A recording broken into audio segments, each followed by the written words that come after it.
Dramatická záchranná akcia sa večer odohrala v Humennom. Osobné auto vyletelo z rovinky priamo do asi 3-metrovej priekopy. Pomocou navijáku ho vyťahnuť nedokázali. Preto hasiči v spolupráci s odťahovou službou použili hydraulické rameno. Všetko zdokumentovala Jana Veľasová. Bol za kamarátom a vracal sa domov a hovorí, že proste mláka bola dosačný.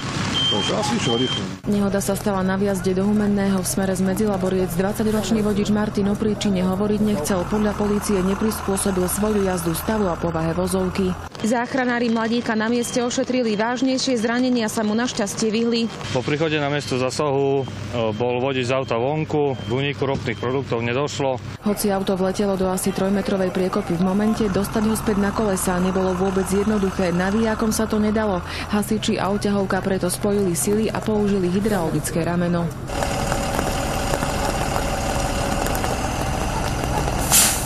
Humeným sa včera prehnal taký hustý lejak, že ak ste nohu z plynu dole nedali, hádzalo vás to zo strany na stranu. Cesta bola pokrytá akoby malými jazierkami. Kompletne premočené auto podľa majiteľa nemá zmysel opravovať. Udalosť zadokumentovali aj policajti. Martin na mieste zaplatil blokovú pokutu.